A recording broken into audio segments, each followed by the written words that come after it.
Muito bem, eu quero que você abra a sua Bíblia no Evangelho de Lucas, capítulo número 2, tá? Evangelho segundo a visão de Lucas, capítulo número 2. E nós leremos o versículo 1 até o versículo número 7, tá? Lucas, capítulo 2, do versículo 1 até o 7, tá? Quem não trouxe Bíblia, senta perto de um crente aí que você já vai ter, tá? Quem tem Bíblia, quiser aqui, eu tenho uma aqui sobrando. Obrigado, Margarida.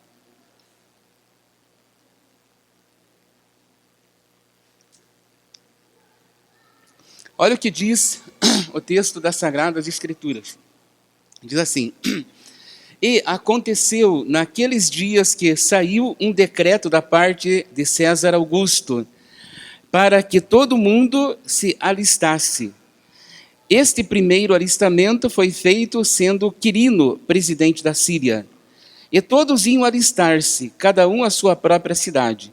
E subiu também José da Galiléia, da cidade de Nazaré, à Judéia, a cidade de Davi, chamada Belém, porque era da casa da família de Davi, a fim de alistar-se com Maria, sua esposa, que estava grávida.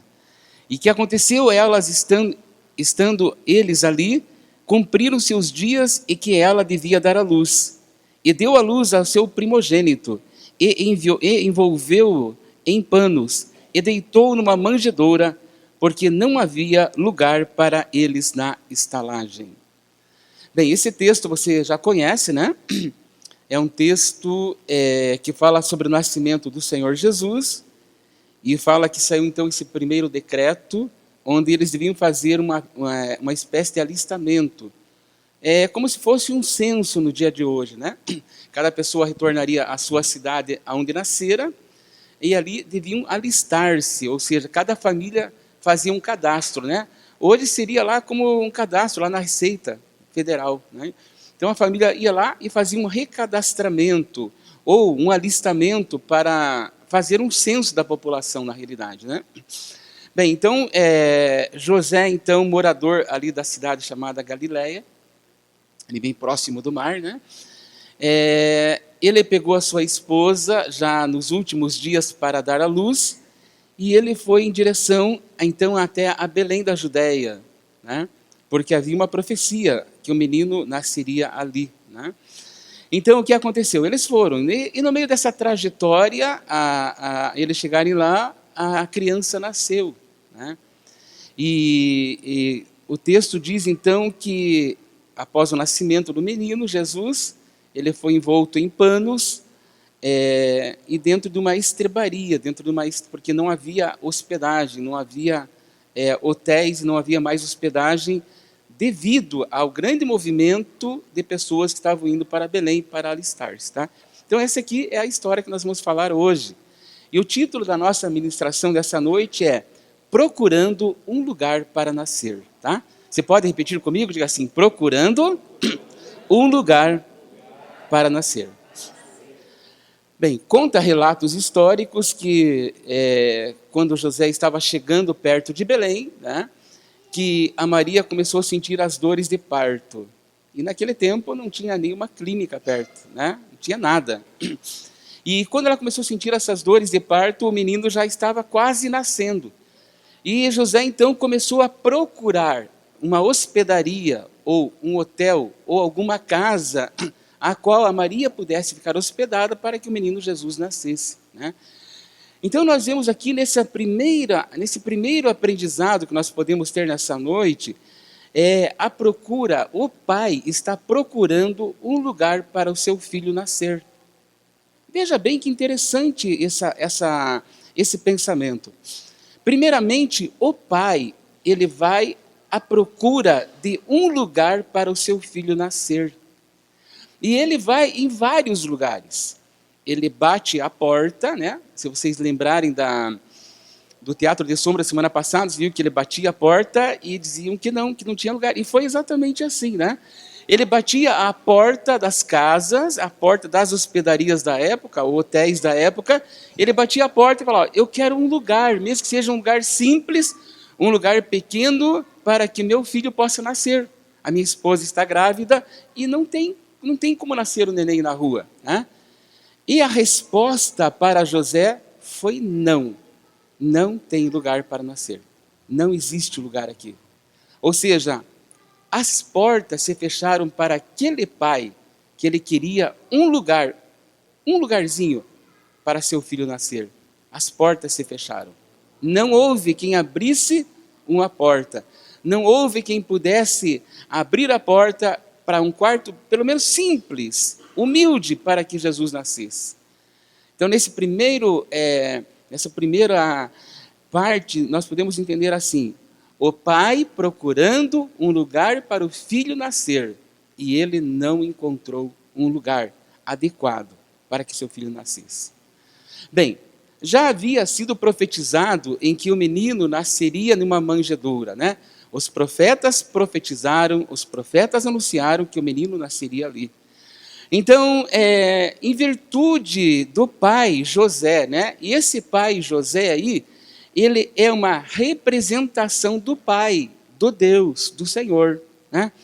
Quando José sai à procura do lugar para Jesus nascer, nós podemos entender que é o coração de Deus indo à procura de um lugar para que Jesus pudesse nascer. As portas então se fecharam.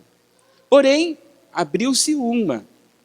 Mas a porta que abriu-se para que o menino Jesus pudesse nascer, a única porta que abriu para aquele pai desesperado, numa situação de risco, numa situação difícil para sua esposa, né?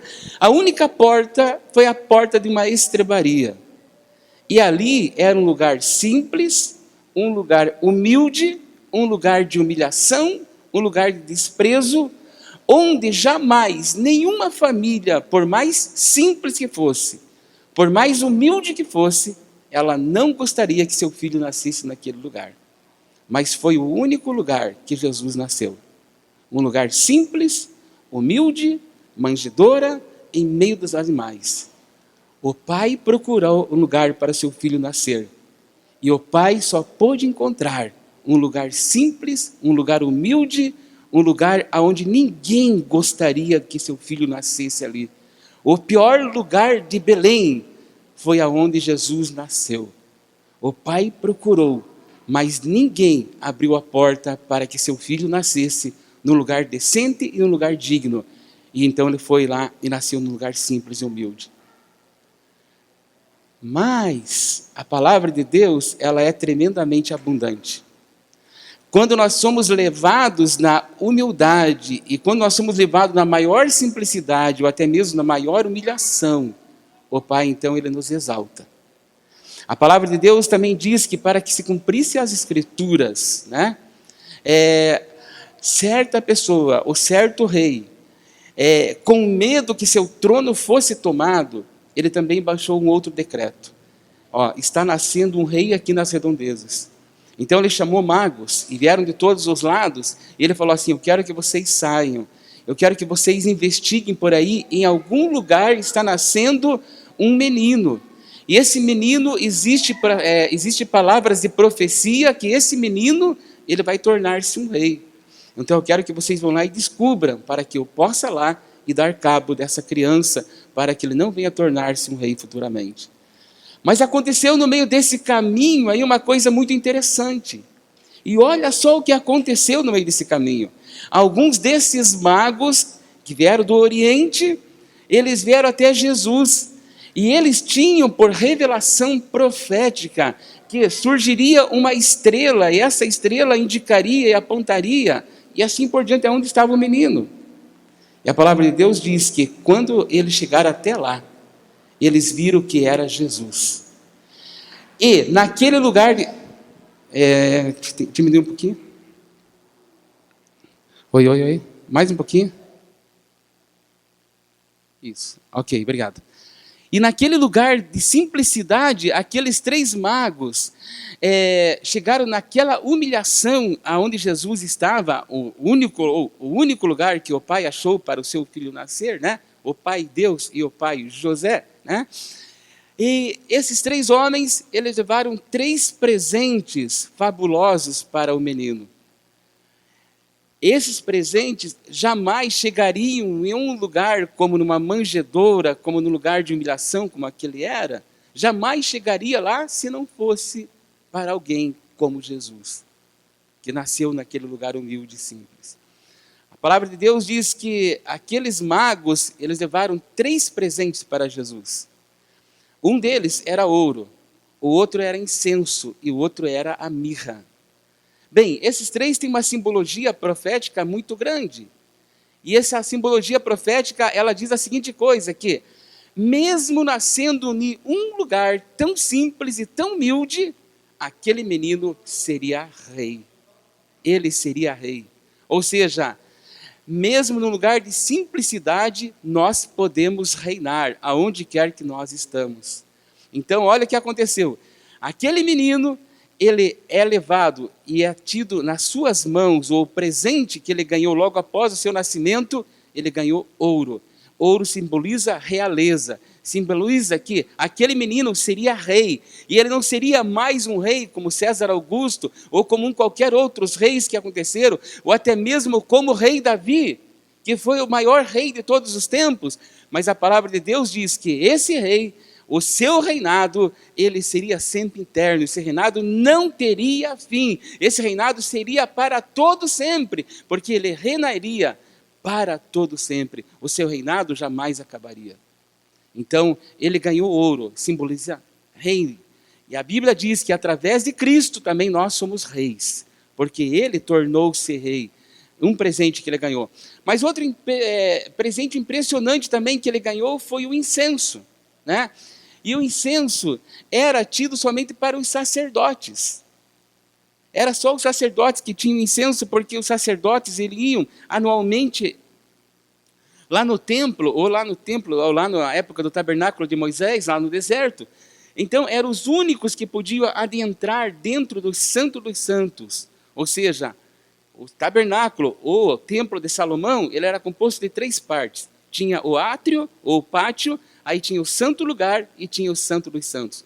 O sacerdote era o único que podia entrar lá dentro do Santo dos Santos.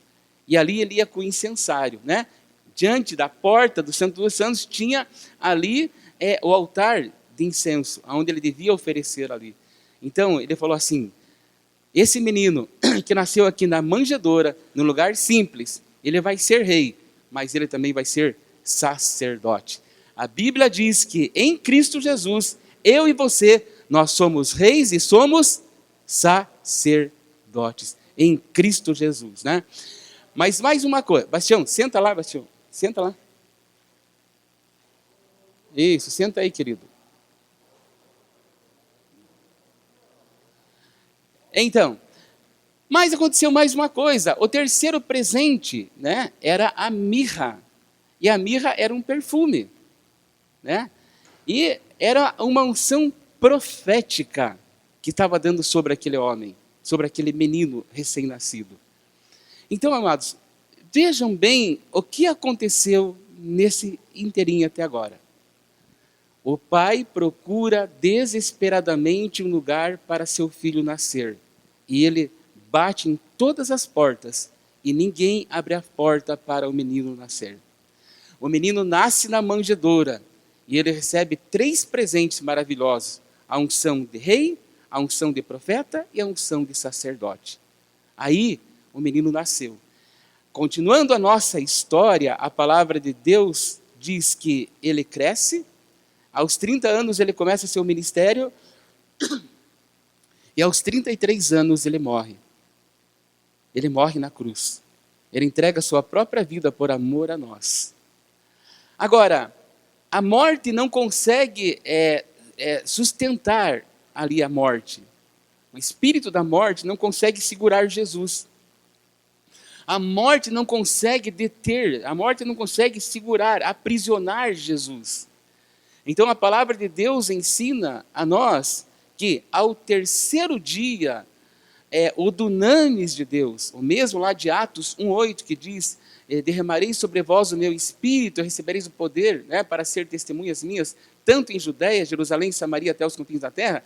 Esse mesmo Espírito Santo, ele vai até o inferno e ele ressuscita Jesus dentre os mortos. Agora, Jesus é ressuscitado. E quando Jesus é ressuscitado, então ele é assunto aos céus, ele vai aos céus. Mas com a morte de Jesus, acontece uma grande coisa. Vamos lembrar algo? Início da nossa história, o pai procura um lugar para seu filho nascer e não acha. Após a ressurreição de Cristo, agora não é mais o pai que está procurando um lugar para nascer, mas é o filho que está procurando um lugar para nascer no coração da humanidade. Agora é o filho que está desesperado, batendo a porta dos corações, procurando um lugar para nascer. Porque nós estávamos mortos por causa do pecado. Nós passamos a ter vida a partir do momento em que Cristo nasce em nós. E nós passamos a ter a vida de Cristo e a vida em Cristo. Então agora o desespero é tão grande porque Jesus, ele está batendo. Eis que estou à porta e bato. Se alguém ouve a minha voz, então eu posso entrar. E essa pessoa ela pode nascer de novo. Entende? Agora quem está procurando lugar para nascer é Jesus. Porque ele foi lá no lugar simples, no lugar humilde e nasceu lá. O Pai procurou e não achou outro lugar. Agora Jesus também está à procura de corações para que ele possa nascer. O primeiro nascimento, a primeira experiência desse nascimento que nós podemos ter é quando nós somos alcançados pela salvação. Quando nós somos salvos por Cristo Jesus, nós abrimos nosso coração e nós nascemos de novo, porque Cristo, ele nasceu dentro de nós, ele entrou em nós, e nós passamos a ter vida através desse novo nascimento. Então, a primeira experiência que nós temos é da salvação. Ou seja, o Cristo, ele vem e ele nasce em nós. E nós nascemos de novo por causa do recebimento de Cristo em nosso coração. Ele já está em nós agora, é o primeiro atributo, a primeira benfeitoria, a primeira coisa que pode, ou que acontece no nosso coração é esse novo nascimento. É por isso que a grande dificuldade da aceitação de Cristo no coração das pessoas. E muitas pessoas estão trocando isso pela religiosidade, estão trocando isso pela uma vida financeira muito bem sucedida. Mas o menino, não mais menino, mas o Cristo, ele está procurando lugares para nascer. É por isso que nós estamos vendo o mundo de um jeito tão terrível. Um país com uma corrupção enorme, uma cidade da região metropolitana com essa, corrupta, com muitos corruptores governando a cidade e assim por diante.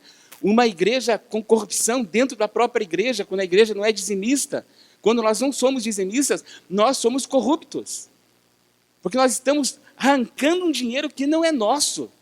Estamos tirando daquilo que não é nosso, porque é de Deus. Então, Jesus está procurando um lugar para nascer. Agora, veja bem, nós abrimos nosso coração e ele entrou e nós fomos salvos. Agora, a salvação é o primeiro atributo. Agora, Jesus, a partir dali, veja o que aconteceu no início, tá? Jesus nasce num lugar simples e humilde. Aí ele torna-se rei, ele torna-se profeta e ele torna-se o quê? Sacerdote. É um estágio, ok? Depois que Cristo nasce na nossa vida, ou que nós nascemos de novo, essa é a primeira fase. Mas daí Deus quer trabalhar muito fortemente, pelo menos em duas áreas da nossa vida. Ele precisa nascer e ele quer nascer em algumas áreas da nossa vida. A primeira coisa, depois da salvação, ele quer nascer muito fortemente no nosso caráter. Nós precisamos ter uma mudança de caráter. E ter uma mudança de caráter na vida cristã é Cristo nascer no nosso caráter. Porque a Bíblia diz, aquele que está em Cristo, nova criatura é. As coisas velhas se passaram e tudo se fez novo. Então, depois do nascimento, a procura de um lugar para nascer. Por isso que o título da pregação é Procurando um lugar para nascer. Então, ele nasce no nosso coração, somos salvos. Aí ele começa a fazer uma obra, ele começa a fazer uma intervenção poderosa no nosso coração. E a primeira coisa que Ele deseja transformar em nós é o nosso caráter. Agora, para mudar o caráter de uma pessoa, é preciso ter pelo menos duas coisas evidenciadas e muito fortes no nosso coração. Não existe mudança de caráter sem obediência. Não existe. E obediência não é 10% de obediência. Obediência não é 80% de obediência. Obediência não é 99,99% de obediência. Obediência é 100%. O primeiro Adão, ele pecou por causa da desobediência. Falha de caráter. Falha de caráter. Ele ouviu a esposa e comeu do fruto do qual ele não deveria comer. Só foi uma mordida. Ele não comeu o pé de fruta inteiro. Foi uma mordida. E Deus o expulsou do Éden por causa da obediência, da desobediência. Então Jesus quer nascer no nosso caráter. Mas a primeira coisa que precisamos ter é um caráter forte. E não tem pessoa de caráter se não for uma pessoa obediente. E a obediência é 100%. A gente não obedece pela metade. A Bíblia diz que Jesus foi obediente até a morte, e a morte de cruz. Ele disse sim para Deus todas as vezes. Ele não falhou nenhuma vez na obediência. Então, por isso que nos dias de hoje, existe uma igreja com caráter fraco. Porque não existe obediência na igreja. Não existe obediência nos mandamentos. Não existe a sustentação da obediência na vida cristã. Nós queremos obedecer relativamente. E não é assim que funciona no reino de Deus. Então Jesus está procurando um lugar para nascer. Já fomos alcançados pela salvação? Já nasceu? Fomos salvos? Beleza. Agora Ele quer nascer no nosso caráter. E a primeira coisa que Ele precisa é que ache em nós um coração obediente. Ou você é obediente ou você é desobediente. A obediência gera vida, a desobediência gera morte. E pior de uma coisa, é morte pausadamente. A gente vai morrendo aos poucos. Vai debilitando e perdendo as forças. Por isso que o salmista Davi falou certa vez: enquanto eu calei, os meus ossos envelheceram. Enquanto eu calei, os meus ossos envelheceram. E o meu clamor chegou ao fim. Não tinha mais, por causa da desobediência do rei Davi. E era o homem segundo o coração de Deus. A segunda coisa para uma mudança de caráter, para que Cristo nasça no nosso caráter, no nosso caráter e tenhamos uma mudança de vida, é a nossa fidelidade e a nossa lealdade a Deus. Porque muitas vezes nós somos fiéis, mas nós não somos leais. E tem uma diferença bem grande entre fidelidade e lealdade.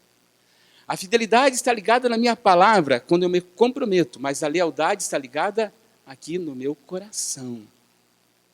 E Jesus foi leal a Deus, o Pai, porque Ele falava: eu só faço aquilo que eu vejo o meu Pai fazendo. A honra ao Pai que Ele sempre dava. Então Jesus, Ele precisa nascer no nosso caráter. E para Ele nascer no nosso caráter, pelo menos duas coisas importantes. Não só essas, tá? Duas importantes. A obediência e a fidelidade a Deus.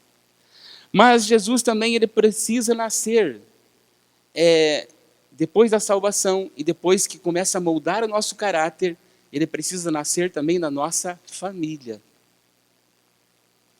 Uma das áreas ou das partes mais desestruturadas na nossa sociedade hoje, brasileira e em termos mundiais, é a família. O diabo tem destroçado as famílias de maneira grandiosa, poderosa.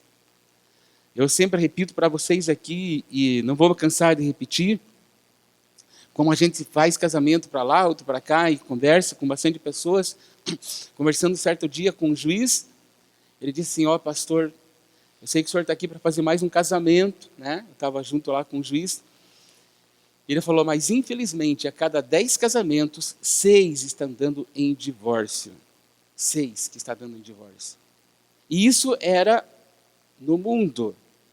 Agora, essa projeção está dentro da própria igreja hoje.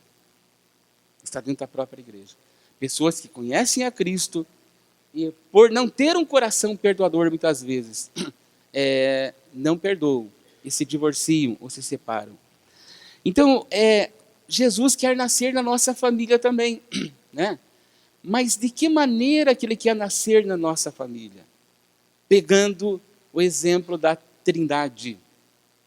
A palavra de Deus diz que quando Deus decidiu criar a humanidade, né? Quando fala homem, está falando do início da humanidade. Quando Deus decidiu criar a humanidade, criar o homem, criar o ser humano, Ele pensou em quem? Ele pensou na Trindade. Ele falou assim: façamos o homem o quê?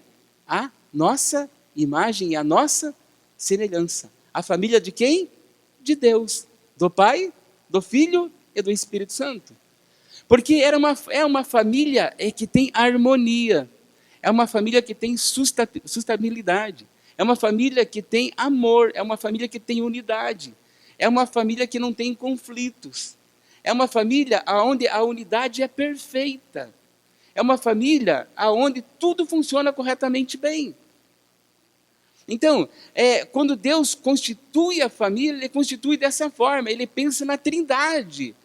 E quando Jesus, antes de subir aos céus, antes da sua morte, ele relata lá em livro de João, capítulo 17, ele fala assim: para que todos nós, os discípulos que estavam com ele, né? Ele, o Pai e o Espírito Santo, e aqueles que viriam, que somos nós, para que todos fossem um, assim como ele e o Pai também são um.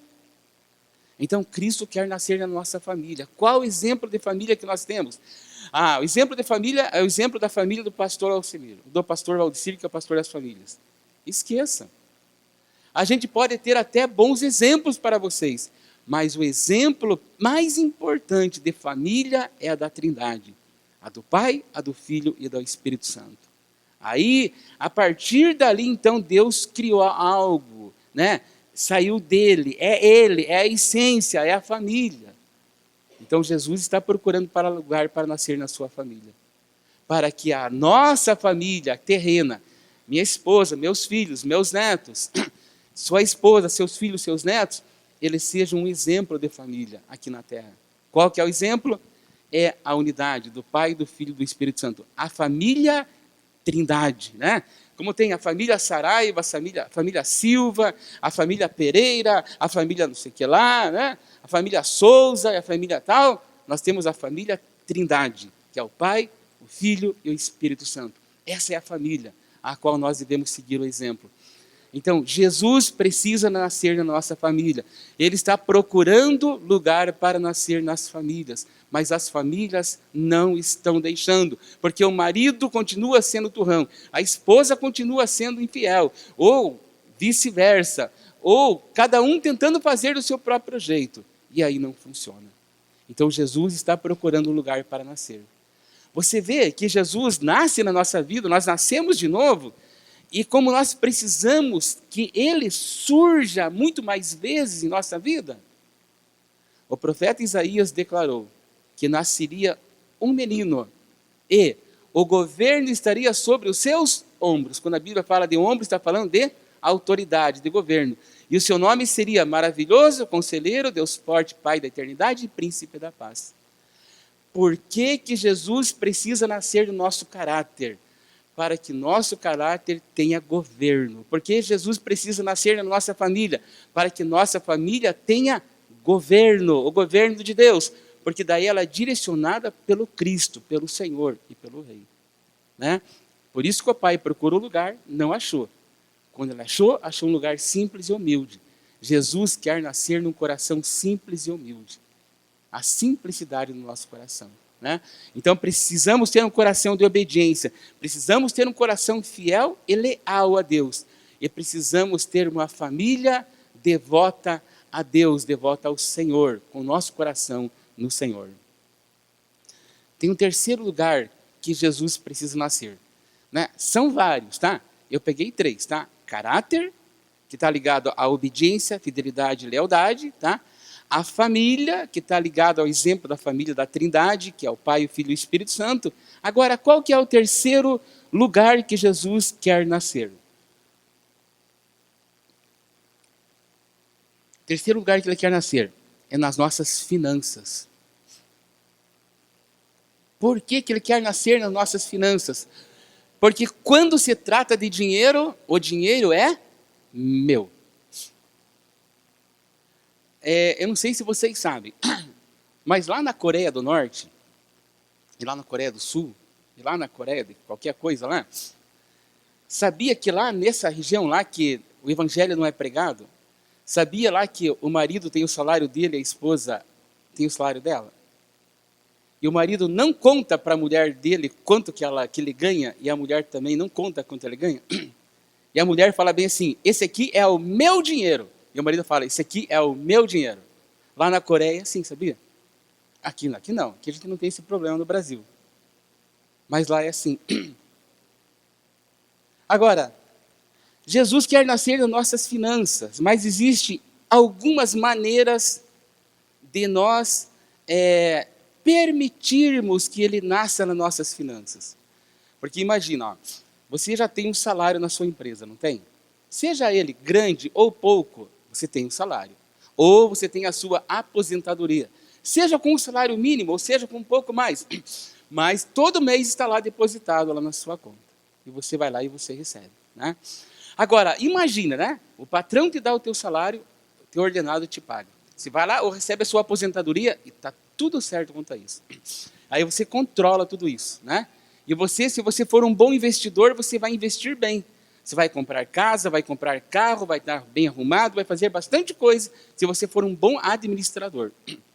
Agora, você imagine, você sendo um bom administrador e Jesus nascendo nas finanças também. Olha a diferença que vai dar, né? Por isso que nesse Natal, deixe Jesus nascer na sua vida, tá? Então, veja bem, 3 aspectos aqui em que você precisa deixar nascer nas suas finanças. Primeira, é você ter o coração grato por aquilo que você tem. Porque o ser humano é muito ingrato. Nós sempre vamos querer mais. E se nós não somos gratos com o que nós temos hoje, amanhã nós não vamos ter o que era para nós termos. Então, se hoje você pode andar a pé, não fique reclamando porque ainda eu não tenho um carro.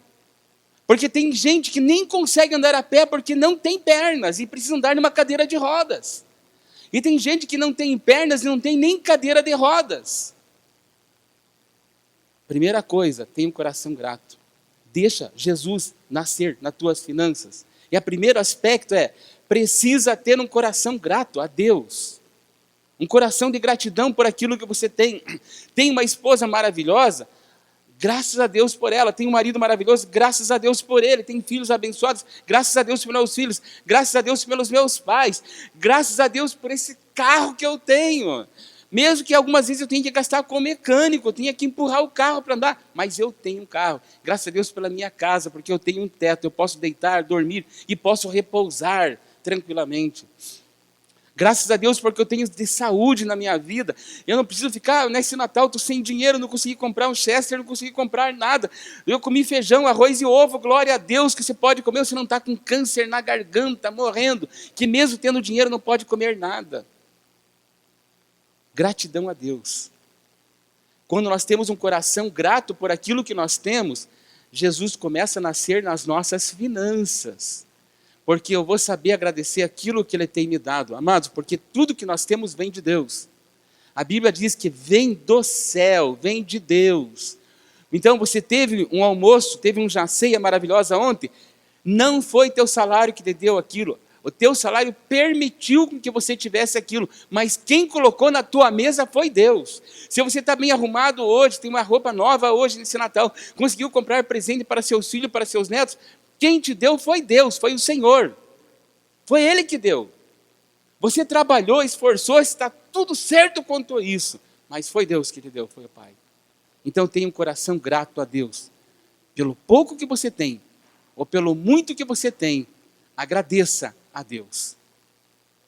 A segunda coisa para Jesus nascer nas nossas finanças. Nós temos que entregar o controle a Ele. O que é entregar o controle a Ele? É você ficar seguro nele que Ele vai te sustentar, Ele vai te dar. Ele vai suprir. Às vezes a gente pensa que o meu emprego é a garantia do meu sustento. Engano. Engano. Precisa trabalhar? Precisa. Mas não é o teu emprego que é o teu sustentador. O teu sustentador, o nosso sustentador é Deus. É Ele que abre a porta e é Ele que fecha as portas. Não adianta se desesperar, não adianta arrancar os fios de cabelo, não adianta. Porque Deus tem nas suas mãos o controle de tudo. Mas às vezes o que nós queremos fazer, irmãos, nós queremos tomar o controle de Deus e falar assim: Deus, deixa que por aqui sou eu que controlo. Mas Deus, Ele é o alfa e o ômega, Ele é o início e o fim, Ele é o primeiro e o derradeiro. A Bíblia diz que em Isaías, em Salmos e também em Isaías, né, parafraseando, Ele contou todos os nossos dias, Ele determinou, e Ele sabe o início e o fim, Ele sabe, Ele está determinado, então Ele já sabe o que vai ser. E nós queremos controlar, e muitas vezes queremos controlar até Deus. Então a segunda coisa, para Jesus nascer nas nossas finanças, nós temos que entregar o controle para Ele. Porque não adianta eu tentar controlar, não adianta. Se eu tentar controlar, eu vou perder o controle, eu vou perder o equilíbrio, eu vou ficar desequilibrado. Mas quando eu entrego o controle para Deus, quando eu perco o controle, então Ele pode me levar para o lugar aonde Ele quer. É você imaginar o controle remoto da sua TV. Né? Se o controle está na sua mão, você muda para o canal que você quiser. Mas se dá para outra pessoa, é outra pessoa que está comandando. E se você está na sala, você vai assistir aquilo que a pessoa está assistindo. Quando você entrega o controle para o Senhor, é Ele que vai mostrar e direcionar a nossa vida. Para Jesus nascer nas nossas finanças, né? Só pode existir, ou tem uma, não gosto de usar a palavra, mas é uma ideia, tá? É uma fórmula, um modelo a ser seguido, né? Para nascer Jesus nas nossas finanças, além de nós sermos gratos, além de perdermos o controle daquilo que nós podemos controlar, né? Nós precisamos entregar nossos dízimos. Porque a entrega do dízimo, ela é a permissão de Jesus nascer na nossa finança. Amados, e dízimo não tem como negociar. Dízimo, a palavra de Deus fala que é 10%. E não tem como negociar isso. Então, se eu recebo um salário de 1.000, eu tenho que dar R$100. Não é 99, não é 98. Se eu recebo esse R$1.000 em 2 vezes, em 2 parcelas, é R$500, é R$50 num dia e R$50 no outro. Dízimo não tem como negociar. É por isso que muitas vezes ficamos dando volta. Veja uma pessoa que é endividada. Geralmente, ou ela é uma péssima pessoa administradora, ou ela é um péssimo dizimista. Deus não entra nas finanças. Então Jesus, Ele só pode nascer nas nossas finanças quando nós damos o dízimo. Por que é 10? Quando a Bíblia fala do número 10, ela está falando de resgate. Ou seja, eu vou ter um resgate, eu vou resgatar novamente. O que a gente resgata? Aquilo que foi perdido, ou aquilo que foi usurpado, ou aquilo que foi roubado. Só existe um meio de maneira de Deus entrar, ou de Jesus nascer nas nossas finanças. É quando nós somos dizimistas. E não tem como negociar isso. A gente tenta enganar Deus muitas vezes. Tenta enganar. Né? Então, a fidelidade, a lealdade com o Senhor aí é muito importante. É muito importante. Né? Mas a igreja cobra o dízimo. A igreja não cobra nada. A igreja dá oportunidade para você ser abençoado quando você entrega seu dízimo, que você vai resgatar, e dá oportunidade a você ofertar e fazer semeadura. Agora, veja bem, tem um segredo quando você entrega o dízimo. A palavra de Deus diz lá em Malaquias 3, né? E ali por diante, não quero pregar sobre isso, mas ele fala que ele vai abrir as janelas celestiais, ou as comportas do céu, né? Uma tradução fala comportas, né? Comportas é uma abertura, sabe quando as meninas da dança fazem a abertura total ali? É uma expansão assim, né? E ele vai derramar bênçãos espirituais sem medida. O que significa isso para nós? Isso significa que ele vai dar sabedoria a nós na administração dos 90 que fica, né? Ou se somos empresários, ele vai nos dar sabedoria de como administrar melhor a nossa empresa, ou vai abrir contratos que estão amarrados e estão presos, ele vai soltar e vai fazer acontecer. Entende? Então nós recebemos uma capacitação do alto para que isso possa acontecer. Então, para Jesus nascer nas nossas finanças, nós precisamos pelo menos ter 3 coisas, né? E eu não quero classificar aqui, mas gratidão a Deus, entregar o controle daquilo que nós temos e entregar o nosso dízimo. É 10%.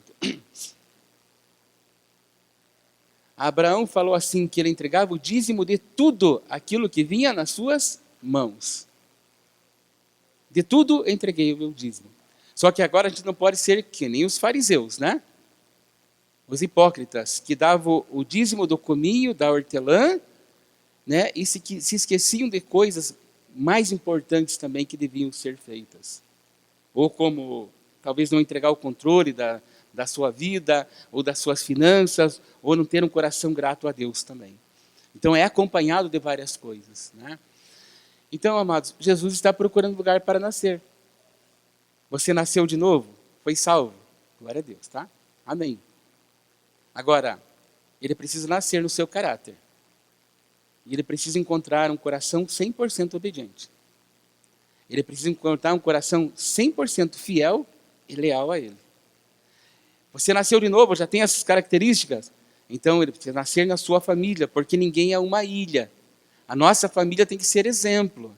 A nossa família tem que ser como a família Trindade. A família do Pai, do Filho e do Espírito Santo, né? E a nossa família também, ela tem que ter finanças sadias. O que é finanças sadias? É quando você entrega o controle, é quando você tem o coração grato e quando você é um dizimista fiel e um ofertante fiel. Aí Jesus começa a nascer nessas áreas, né? Então, voltando ao título da nossa pregação, procurando um lugar para nascer. O pai procurou, não achou. Achou um lugar simples e humilde. Jesus, ele quer encontrar um coração simples e humilde para nascer. Ele dá o presente da salvação, mas ele quer mudar o caráter. Ele quer mudar a nossa família e ele quer que nós tenhamos finanças saudáveis. Para isso acontecer, não depende de Deus, depende de nós. É nós que decidimos ser fiéis. É nós que decidimos ser uma pessoa de um bom caráter. É nós que decidimos obedecer. É nós que decidimos ser leais. É nós que decidimos ter uma boa família. E é nós que decidimos entregar o controle das nossas finanças, né? Ter o coração grato e ser fiel no nosso dízimo todo mês. Negociar. Amados, não entregar dízimo atrasado. Dízimo, é o primeiro. Quantos gostam de trabalhar o mês inteiro aqui? Ninguém, né? Mas é bom trabalhar, né? Quantos gostam de receber salário atrasado aqui? Quem gosta de receber salário atrasado? Como que não? Você não gosta de receber salário? Você já recebeu uma notícia boa da prefeitura, né? O funcionário público, todos vão receber atrasado. Né, Magali? A Magali ficou contente com essa notícia, né? Ninguém fica contente com o salário atrasado. E por que nós somos infiéis nos dízimos? Por que Deus nos dá na mão e nós não fazemos o retorno? Já pensou quanto que Deus podia fazer mais para nós? Deixa Jesus nascer nessas áreas e outras mais nas nossas vidas, né? E você verá o quanto Deus vai nos abençoar. Amém? Então eu queria deixar essa palavra no teu coração, procurando um lugar para nascer. Será que ele vai achar no seu? Qualquer falha nisso aqui é pecado, tá? E pecado é quebra da lei, é quebra das regras, né? é transgressão da lei. E transgrediu a lei, é punido, vai preso, né? Então, oremos para que nós possamos estar assim, né? Terminar o ano com uma consciência assim, para que tenhamos um ano 2017 diferente na nossa vida.